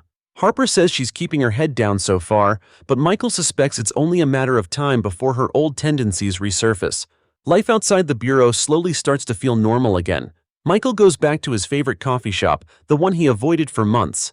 The barista recognizes him and asks if he's been away on a long trip. He just smiles and says something like that. One Saturday, he attends a charity event for fallen officers. It's held in a park with a stage for speeches and a long line of food trucks. Families gather, kids run around with face paint, and for a few hours, Michael lets himself enjoy the simplicity of being just another face in the crowd. But even here, the past lingers. A man approaches him, maybe in his late 50s, wearing a veteran's cap. "You're Agent Carter, right?" Michael hesitates, then nods. The man extends his hand. "Saw what you went through. You handled it with dignity. A lot of people would have lost their cool. You didn't. That matters." Michael thanks him, and as the man walks away, he feels an unexpected swell of gratitude. Not for the recognition, but for the reminder that what happened wasn't just noise. It had meaning to people beyond the courtroom. One evening, Harper calls with an update.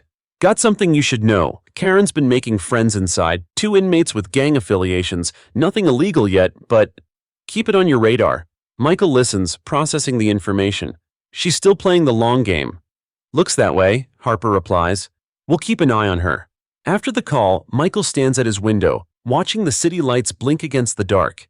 He knows peace is never permanent in this line of work, but he also knows he's ready for whatever comes next. The storm has passed, but the lessons remain. Karen Whitmore had been in Danbury Federal Correctional Institution for just over 3 months when the rhythm of prison life began to dull the edges of her resentment. Or at least, that's how it appeared on the surface. She followed the rules, kept her head down, avoided fights, and worked her assigned shifts in the laundry. To the staff, she was an easy inmate. To other prisoners, she was simply another newcomer trying to survive. But beneath the compliance, Karen's mind worked tirelessly.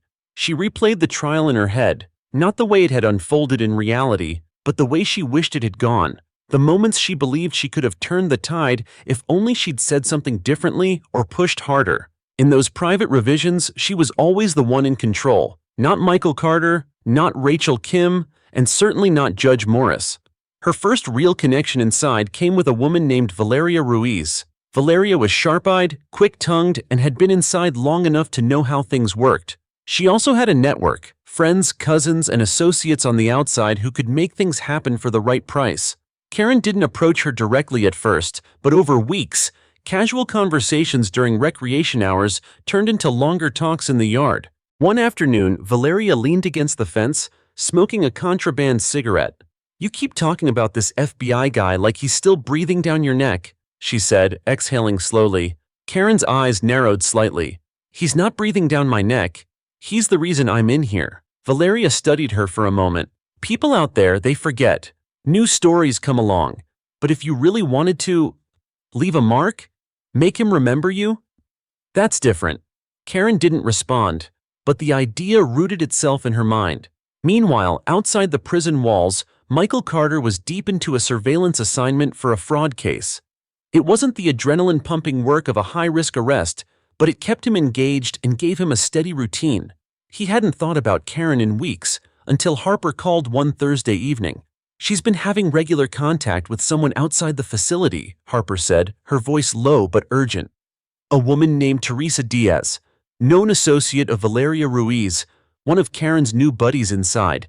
Diaz has priors for extortion and assault." Michael felt the familiar knot in his stomach tighten. "You think Karen's setting something up?" "We don't know yet, but it's enough that I wanted you in the loop. Stay sharp." Michael thanked her, but after the call ended, the sense of calm he'd been building began to fray. In Danbury, Karen's relationship with Valeria deepened. They played cards together in the common room, traded stories over bland cafeteria meals, and exchanged small favors. Extra soap, better coffee from the commissary. Valeria hinted at ways to send messages outside without ever writing a letter or making a recorded call. Karen listened carefully, asking the right questions without sounding too eager. One night, as they sat in the dimly lit TV room, Valeria leaned closer. Let's say you wanted someone watched. Just watched, nothing else. For now. Could you handle that? Karen's pulse quickened, but she kept her voice even. Hypothetically? Yes. Valeria smiled faintly. Hypothetically, I could make that happen.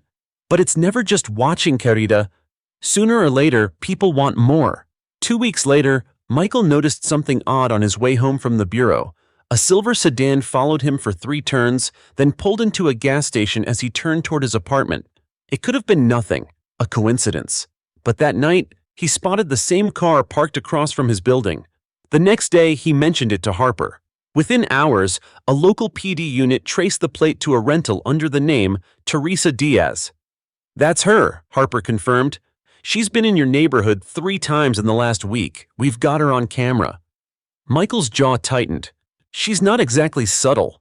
Subtlety's not her style, Harper replied. She wants you to know you're being watched. Back in prison, Karen received a folded piece of paper slipped into her laundry bag. No names, no explicit details, just a date, a time, and the words he noticed. When she read it, she felt the smallest flicker of satisfaction.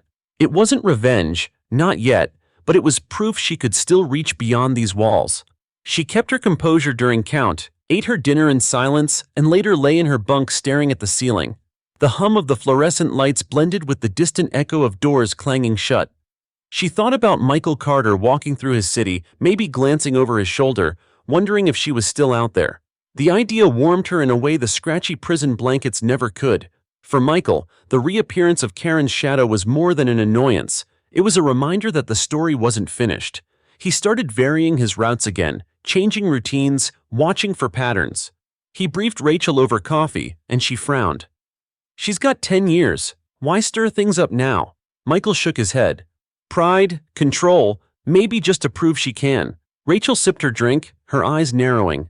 Then we prove she can't. The first frost of the season dusted the city streets when Michael Carter decided he'd had enough of playing defense. For weeks now, he had lived with the gnawing awareness that eyes were on him, sometimes visible in the form of a silver sedan idling too long, other times intangible, a faint shift in the air when he left a coffee shop or crossed a street. Harper's team had tracked Teresa Diaz's movements meticulously. She was no ghost. Her style was too brazen for that. She wanted him to feel it, to question his safety, to think about Karen Whitmore every time he glanced over his shoulder. But that arrogance was exactly what would get her caught.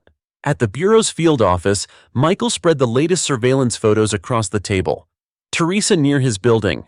Teresa at the grocery store he visited twice a week. Teresa parked across from the Bureau itself. The pattern wasn't subtle, but it was persistent. She's sloppy, Harper said, flipping through the images. We can use that. Michael nodded. We need her on something actionable. Following me isn't enough for an arrest unless we can tie it to a direct threat. That's where we make her escalate, Harper replied. The plan was simple in structure, but dangerous in execution. Bait Teresa into making a move that would cross the legal line from surveillance to harassment or attempted harm. They would use Michael's predictable routines to draw her closer, while undercover agents watched from multiple angles. The challenge was to keep him safe without tipping her off. For 3 days, Michael played the part of an oblivious target. He walked the same route to the same coffee shop, lingered in the same park bench with a book, even browsed the same aisles at the local market. The Bureau's tech team rigged his phone and apartment with audio surveillance, while 2 unmarked cars shadowed him from a distance. On the 4th day, Teresa took the bait. She followed him into a hardware store, staying 2 aisles over. Michael pretended not to notice, examining a display of locks. When he stepped into a quieter section, Teresa drifted closer, phone in hand. She wasn't filming, she was photographing him, zooming in on the keys he held. That was enough for the team to act. Harper gave the signal and 2 agents intercepted her as she left the store. She tried to walk away casually, but one agent stepped in her path while the other identified himself and informed her she was being detained. At the station, Teresa's phone was searched under a warrant Harper had secured the day before. What they found connected the dots more clearly than Michael had dared to hope.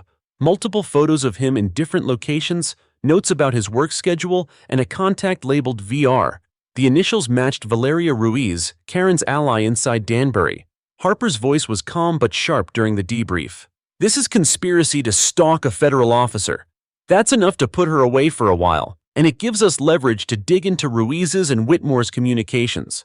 Michael leaned back in his chair. So we cut off the arm before it can reach further. That's the idea, Harper said. But don't think this ends here. Karen will hear about this and she'll adjust. In Danbury, Karen did hear about it. 2 days later, through the prison grapevine.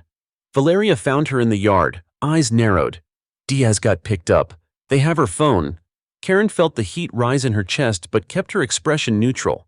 Phones get lost, people get arrested, doesn't mean anything. Valeria smirked faintly. It means you've got a leak now, and you're gonna have to be smarter if you want to keep your hands in the game. That night, Karen sat on her bunk, staring at the blank cinder block wall. She hadn't expected Teresa to get sloppy. She also hadn't expected the Bureau to move this quickly. The balance had shifted again, and Michael Carter had proven he wasn't just reacting, he was striking back.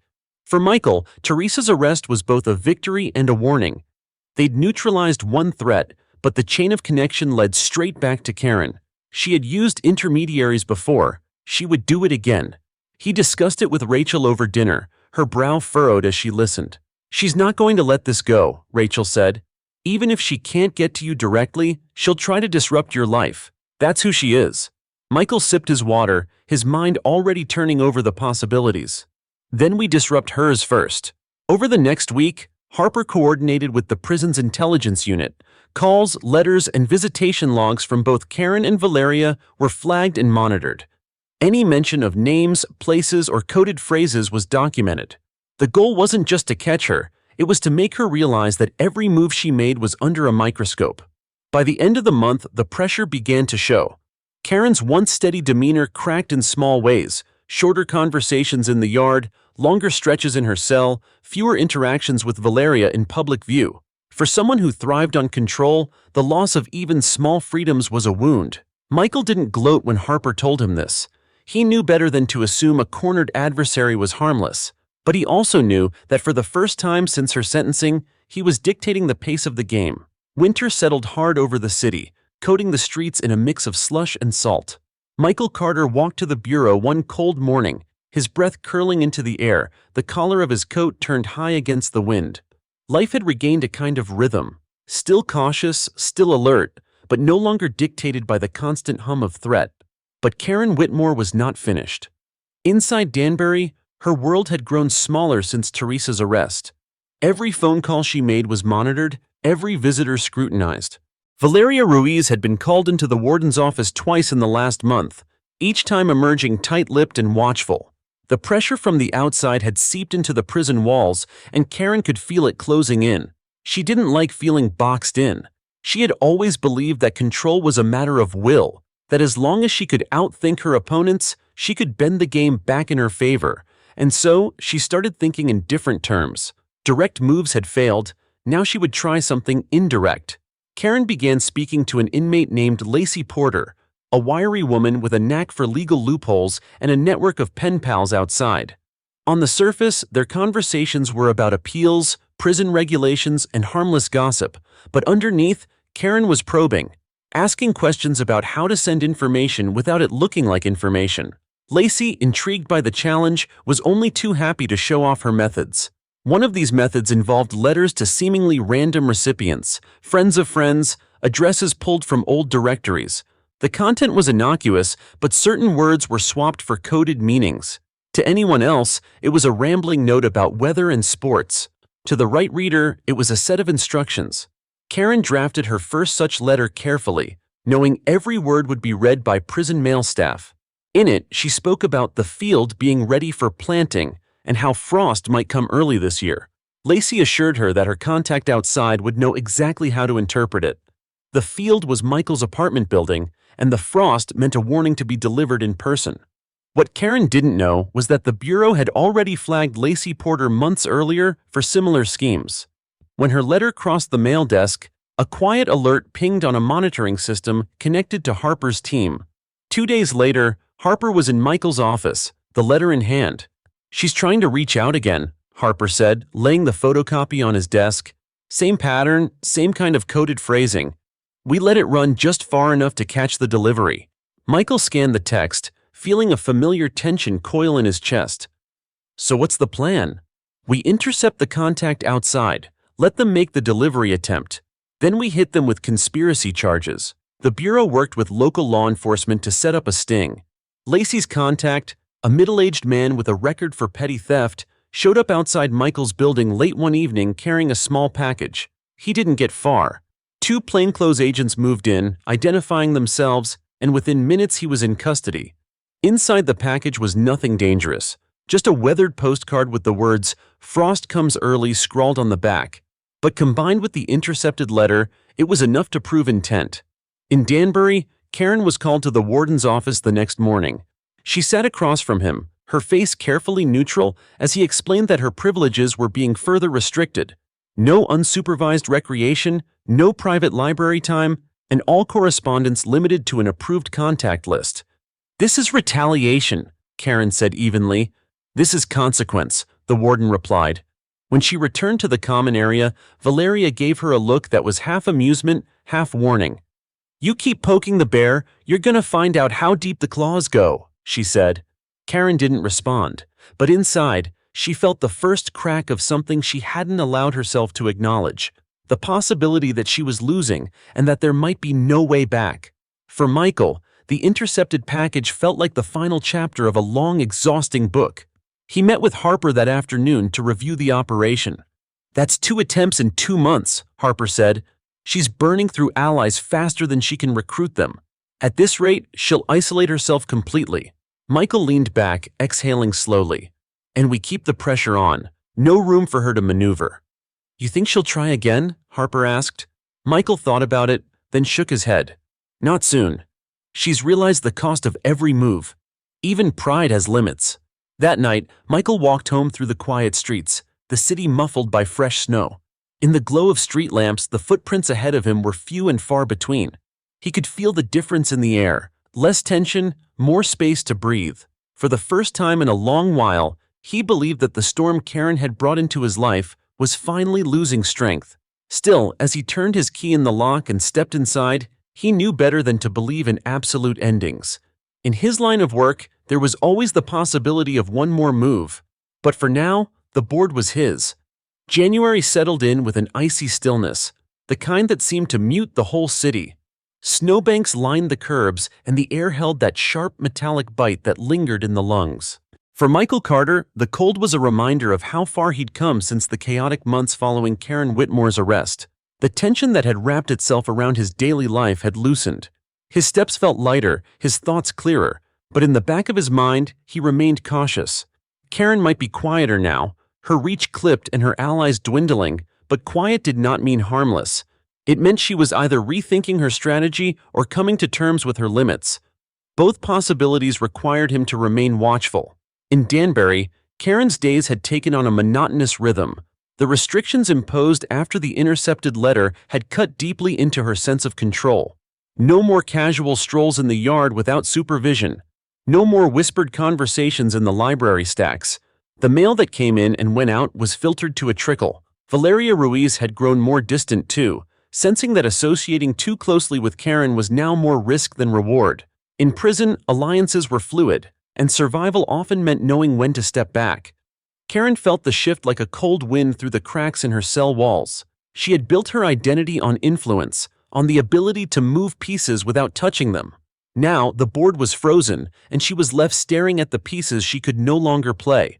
Michael, meanwhile, was offered a new assignment by Harper, a joint task force between the FBI and local police targeting organized financial crimes. It was high-profile work, demanding precision and cooperation between multiple agencies. Harper's tone carried more than a hint of approval when she handed him the case file. "You've proven you can handle pressure," she said, "and this one's going to have plenty of it." Michael accepted without hesitation. Immersing himself in something complex and forward-looking was exactly what he needed. It wasn't about forgetting Karen, he doubted he ever fully would, but about not letting her shadow dictate the shape of his life any longer.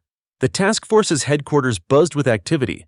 Detectives from the local precinct brought street-level intel, while bureau analysts fed in data pulled from months of wiretaps and bank records. Michael thrived in the environment, balancing strategy sessions with fieldwork, the days stretching into late nights. The work was demanding, but it was the right kind of demanding. focused on building something, not defending against something. Back in Danbury, Karen's defiance had cooled into a quiet calculation. She still watched, still listened, still thought, but the bold moves were gone. Her name no longer carried the same weight among inmates. Whispers of her connections faded into the background noise of prison gossip. The loss of Valeria's overt support sealed the change. One evening, she sat on her bunk as the cell block settled into its nighttime lull. The low hum of voices, the distant clang of a gate, the steady footsteps of a guard on rounds, it was all part of the soundtrack of her new reality. She thought of Michael Carter, somewhere out there, living a life untouched by her reach. The thought sparked both bitterness and a strange, reluctant respect. He had survived her, and in a way, that survival was a kind of victory she couldn't take from him. In early February, Harper updated Michael on Karen's behavior. "She's been keeping her head down," Harper said during a morning briefing. "No incidents, no attempts to communicate. Warden thinks she's settling into the long haul." Michael nodded. "Or waiting for a better opportunity."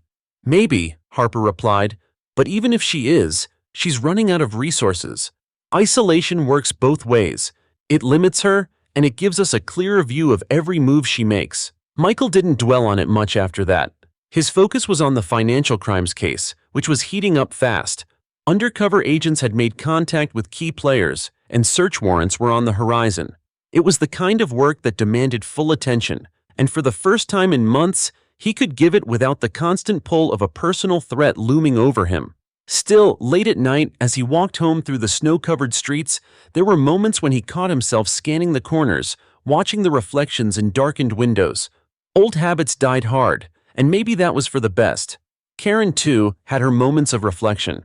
In the stillness of her cell, she sometimes imagined what she would say to Michael if they ever faced each other again. The scenarios shifted. Sometimes she saw herself triumphant, other times resigned, but she always returned to the reality of the present. Concrete walls, locked doors, and the slow, measured passage of time. For now, the game between them was paused, the pieces unmoving. Whether it would stay that way was a question neither of them could answer. It was a Tuesday afternoon when the Financial Crimes Task Force gathered for a strategy session in the Bureau's glass-walled conference room. A light snow was falling outside, swirling in lazy arcs past the windows, but inside, the air was warm and charged with focus. Michael sat near the head of the table, reviewing a stack of reports. The operation was moving into its next phase. Over the past month, the team had traced millions in laundered funds through shell corporations, dummy accounts, and offshore entities. The network was tight, professional, until one name appeared that didn't quite fit. It was a small transaction buried in a flood of financial data. A $4,500 transfer from a local construction supply company to a private account registered under the name L. Porter. The analysts had flagged it because the account's activity didn't match a typical business profile. Michael froze at the name. Lacey Porter. He knew it immediately. After the meeting, he approached Harper in her office. "That name in the report," Michael said, closing the door behind him. "Lacey Porter was the inmate Karen used to send that coded letter last year." Harper's brow furrowed. "You're sure it's the same person?" "Positive. Porter isn't exactly common, and the timing matches. She was transferred to a lower security facility 2 months ago. If she's suddenly tied to a money transfer, we need to know why." Harper leaned back, tapping her pen against the desk. "It could be coincidence, but I don't like coincidences. We'll put a flag on her accounts and pull her visitation logs. If she's moving money, she's doing it for someone." "And that someone could be Karen," Michael said. 2 days later, the first connections began to emerge. Lacey's account had received 3 other deposits in the past 6 weeks, all from businesses with tenuous or fabricated paper trails. The total came to just under $20,000, enough to matter, not enough to draw immediate federal scrutiny. Harper called Michael into her office again, this time with a half-smile that didn't reach her eyes. "Looks like your friend Porter's been busy, and guess who visited her last month?" Michael didn't have to guess. Valeria Ruiz. Bingo. Ruiz hasn't been caught moving money directly, but she's making prison visits to Porter. If Karen's pulling strings from inside, this is how she's doing it. Small amounts, spread out, through people no one's watching closely. The task force agreed to run a parallel investigation, discreetly looping in the prison's intelligence unit. Every deposit into Porter's account was matched to a business, and every business was cross-checked against names connected to Karen or Ruiz. The pattern was subtle but undeniable. Michael felt the old tension creeping back into his shoulders. Karen might be quiet, but she was still working angles, still trying to exert influence beyond the prison walls. And now that influence might intersect directly with the organized crime case he was working. The breakthrough came from an undercover detective embedded with one of the construction companies linked to the payments. Over coffee in a back office, the company's accountant let slip that the payments to Porter's account were for consulting services, a phrase so vague it practically screamed cover. When pressed, the accountant admitted he'd never actually met Porter. All instructions had come from a man named Vincent Hale. Michael recognized the name from older case files. Hale had a history of working as a middleman for illicit deals, especially ones requiring clean fronts. He also had a prior arrest for assault against a man who had testified in a case tied to Karen's former real estate development firm. When Harper heard this, she didn't waste time. "We bring Hale in, hard and fast. If he's in bed with Porter, he's one step away from Karen. And if Karen's inserting herself into an ongoing federal investigation, that's going to add years to her sentence." The arrest went down on a gray Friday morning. Hale was picked up outside a strip mall, carrying a briefcase with $15,000 in cash. Under questioning, he claimed the money was for a project, but couldn't or wouldn't say what. When the agents laid out the bank records and connections to Porter, his confidence cracked. By the end of the interview, Hale had admitted to transferring consulting fees on behalf of a friend's associate, though he stopped short of naming Karen outright. Still, it was enough for Harper's team to tighten the circle. Michael watched the pieces shift into place with a mix of satisfaction and unease. The link between Karen's old network and the current financial crimes case was no longer hypothetical. It was there, faint but traceable. And it meant she wasn't just sitting quietly in her cell. She was reaching out, threading herself into new opportunities, however small. Late that night, Michael walked through the empty bureau corridors, the hum of fluorescent lights overhead. He paused at the window, looking out over the snow-covered city. Karen was like the winter itself, dormant on the surface, but alive underneath, waiting for the right moment to move. He wasn't going to let that moment come. The following week began with a storm, one of those wet, heavy snows that clung to everything and turned the streets into a maze of slush and ice. Inside the Bureau's operations center, the mood was anything but sluggish. Harper's team was in high gear, combing through every detail of Vincent Hale's financial history and communication records. Michael sat at his desk, scrolling through transcripts of Hale's phone calls from the past 2 months. Most were mundane, conversations about deliveries, invoices, and weather complaints. But one stood out. It was a short call to a prepaid cell phone lasting less than 30 seconds. Hale had said only 2 words: "She's ready." The timing of the call matched exactly with the day before one of Lacey Porter's account deposits. Michael brought it to Harper immediately. "This is coordination," he said, sliding the transcript across her desk. "Short call, no details, but right before the money moves. If we can trace that prepaid, we might get a direct link." Harper nodded, already reaching for the phone. "Let's get tech on it, and make sure we're pulling visitor logs for both Porter and Ruiz. If Karen's involved, I want the chain of communication airtight." The tech team got a hit within hours. The prepaid number had been active for only 3 weeks, used sparingly, and always in the same general location, a small residential neighborhood 2 miles from the women's low-security facility where Porter was housed. The address it pinged closest to belonged to a woman named Sandra Keene, a name that didn't appear in any official records connected to Karen, but surfaced once in an old property lease from over a decade ago. Digging deeper, they discovered Sandra had worked as a secretary for one of Karen's shell companies in the past. That was enough for Harper. "Keene's our go-between," she said. "We bring her in before she realizes we're on to her." The arrest was quiet, efficient. Agents approached Keene at her modest 2-story home on a Thursday morning. She looked startled but not terrified, as though she'd been expecting that someone might knock eventually. In the living room, over the steady hum of a space heater, Harper laid out the evidence: her phone's contact with Hale, the timing of the transactions, her historical ties to Karen Whitmore. At first, Keene denied everything, her voice tight but steady. Then Harper dropped the real weight, the possibility of federal conspiracy charges that could land her in prison for years. "You're not our target," Harper said evenly. "But if you keep protecting her, you'll go down with her." Keene cracked. Within an hour, she admitted she'd been passing messages from Karen to Hale, usually delivered verbally during supervised visits with Porter. She claimed she didn't know the full scope of the scheme, only that it involved moving small amounts of money to keep certain things afloat. Michael listened to the confession from the observation room, arms folded. He knew better than to believe Keene was completely in the dark, but the important thing was that the chain was now visible. Karen, Porter, Keene, Hale, the businesses moving the money. It was enough to justify a formal case against Karen for orchestrating financial activity from inside prison, a direct violation of her sentencing conditions. Harper's legal team began drafting the documents immediately. The next step was confronting Karen herself. Harper and Michael arranged to visit Danbury, coordinating with the warden for a formal interview. The snow had stopped by the time they arrived, leaving the world outside coated in a bright, almost blinding layer of white. Karen was brought into the interview room in her beige prison uniform, her hair pulled back, her expression unreadable. She sat across from them, folding her hands neatly on the table. "I was wondering when you'd come," she said, her tone almost casual.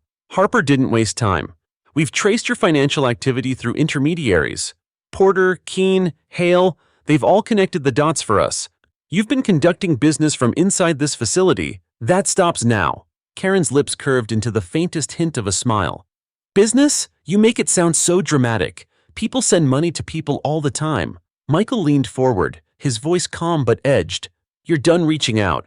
Every link you had is either in custody or cooperating, and every attempt you've made since your sentencing is now part of an extended case file. You're not walking out early, Karen, you're digging yourself deeper." For the first time, her expression shifted, the faint smile tightening into something sharper.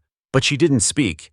The interview ended with Karen being escorted back to her unit, and Harper filing a formal report recommending additional restrictions: no contact with Porter, monitored visits only with pre-approved individuals, and a complete ban on outside business-related communication.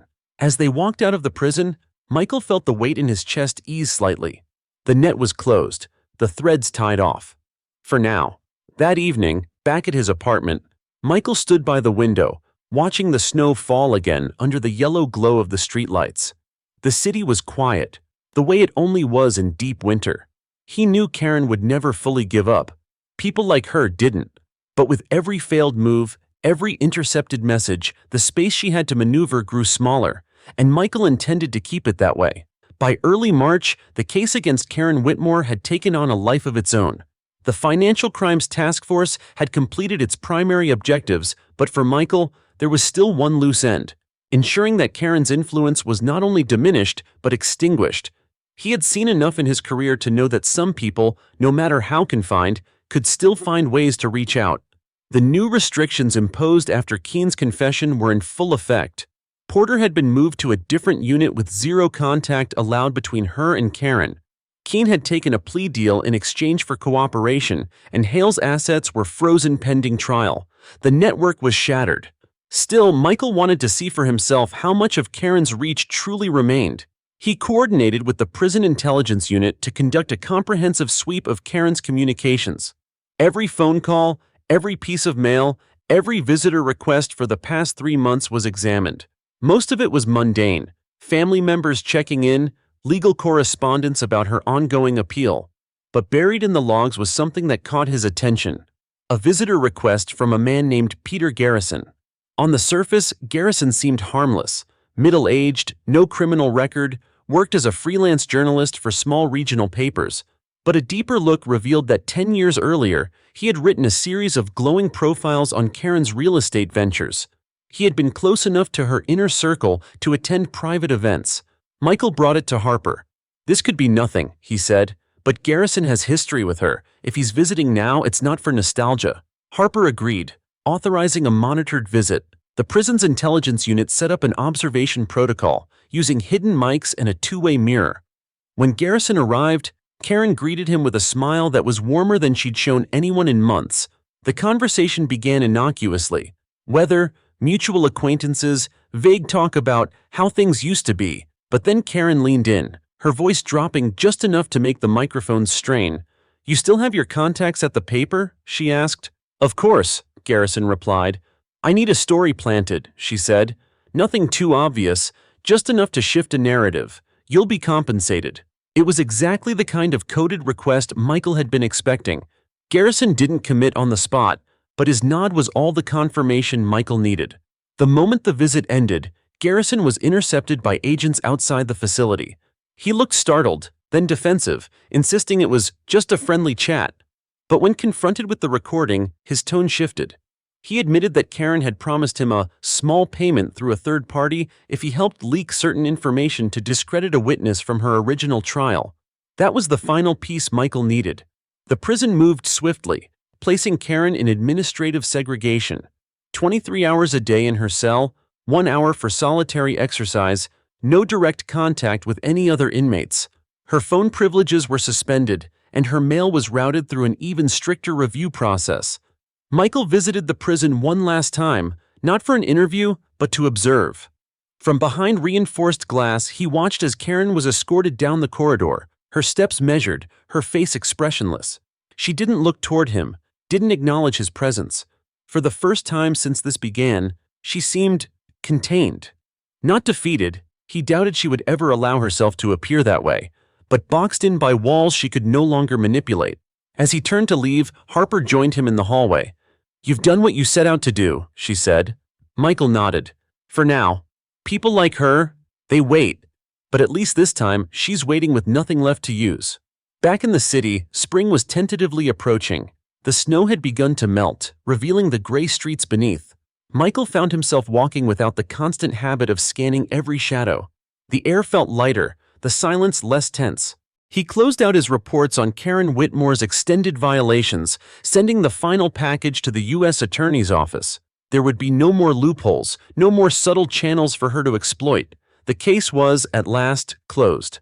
One evening, he met Harper for coffee at a quiet cafe near the bureau.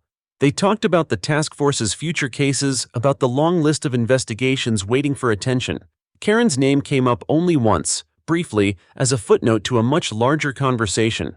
That's how it should be, Michael thought. She's just another case file now. But he knew that in some deep corner of a locked cell, Karen was still thinking, still calculating. The difference now was that she had no pieces left on the board, and Michael intended to make sure it stayed that way. The weeks that followed Karen Whitmore's final restriction order felt markedly different. The pace at the bureau had shifted back to the usual rhythm of rotating case files, urgent calls, and quiet lulls between storms. For Michael, though, there was an unfamiliar sense of closure that settled in each time he walked into his office. The Whitmore file, once an ever-growing stack of reports, evidence logs, and surveillance summaries, was now a sealed case tagged with the simple designation, "Concluded." He didn't pretend that Karen's name would never surface again. People like her often resurfaced, sometimes in unexpected ways. But the truth was, she no longer had the leverage, the network, or the resources that had made her dangerous for so long. The last few months had methodically cut away at each of those advantages until there was nothing left but a person in a cell, isolated from the world she had once manipulated. Harper stopped by his office one Monday morning, leaning casually against the doorway with a paper cup of coffee in hand. "You seem lighter," she said with a smirk. "Maybe I am," Michael replied. "First time in a long while I'm not waiting for the other shoe to drop. That's what happens when you take away all the shoes." They both laughed, a brief, easy moment that contrasted sharply with the tension that had defined so much of the Whitmore investigation. Still, Michael knew that closure wasn't just about the paperwork. It was about making sure every door stayed closed, every vulnerability was sealed. He arranged a final review meeting with the prison's intelligence unit to confirm that Karen had adhered to her new restrictions. The report was unambiguous. No unauthorized calls, no intercepted letters, no suspicious visitors. Her daily routine had settled into something almost monotonous. Morning roll call, work assignments, solitary recreation, lights out. She had been moved from the general population to a smaller, highly monitored unit where any attempt at covert communication would be caught within hours. The warden even remarked that Karen had become uncharacteristically quiet, though whether that was resignation or calculation remained unclear. One afternoon, Michael found himself at the courthouse for an unrelated case. As he passed through the lobby, his eyes landed on the same set of doors where, months earlier, Karen had first thrown coffee at him, where her smug confidence had marked the beginning of their battle. The memory was sharp, vivid. The sting of hot liquid, the gasps from bystanders, the flash of defiance in her eyes. It struck him how far they'd come from that moment. Back then, she had been untouchable in her own mind, convinced that her wealth, her influence, and her audacity would shield her from consequences. Now, those shields were gone, replaced by cinder block walls and steel bars. That evening, Michael walked home through the early spring air. The snowmelt had given the streets a damp sheen, and the scent of rain lingered faintly. He stopped at a small park along the way, watching children play on the swings while parents chatted nearby. Life moved forward, indifferent to the battles fought in courtrooms and behind closed prison doors. For the first time in months, he allowed himself to simply breathe. No scanning the crowd for threats, no rehearsing contingency plans in his head. Harper's words echoed back to him. That's what happens when you take away all the shoes. It was a small, almost silly metaphor, but it fit. Karen had no shoes left to throw, no steps left to take. A week later, the U.S. Attorney's Office issued a brief press statement confirming the additional charges against Karen Whitmore: attempted witness tampering, conspiracy to conduct illicit business while incarcerated, and violation of court-ordered restrictions. She had accepted a plea deal that added 8 years to her sentence, with no possibility of parole before the full term was served. Michael read the release in his office, the official language blunt and final. This wasn't just a bureaucratic victory, it was a definitive line in the sand. Karen would not be free for a very long time, and when she was, she would return to a world where her old power meant nothing. Harper swung by later that day with 2 mugs of coffee, setting one on his desk. "To final chapters," she said. Michael lifted his mug in a quiet toast. "And to making sure they stay closed." They drank in companionable silence for a moment before Harper added, "You know, you handled this better than most would have. She went after you personally, more than once. That kind of thing gets under people's skin." "It did," Michael admitted. "But the work isn't about me. It's about making sure she couldn't hurt anyone else. That's the part I care about." In the weeks that followed, Michael immersed himself in new cases. Life at the Bureau was relentless that way. There was always another investigation, another thread to pull. But the Whitmore case remained in the back of his mind, not as an open wound, but as a scar. Something that had healed but left a mark. One evening, as the sun dipped low over the skyline, he stood on his balcony and looked out at the city. The lights flickered on one by one, each window a small story unfolding. Somewhere out there, people were making choices. Good, bad, and everything in between. His job was to step in when the bad crossed the line. And if there was one thing the Karen Whitmore case had taught him, it was that persistence mattered. You didn't win by outshouting someone like her. You won by holding the line, inch by inch, until there was nowhere left for them to go. Michael turned back inside, shutting the balcony door against the cool night air. Tomorrow would bring another case, another challenge. But tonight, at least, he could rest knowing that justice wasn't just served. It was held, firmly and without compromise.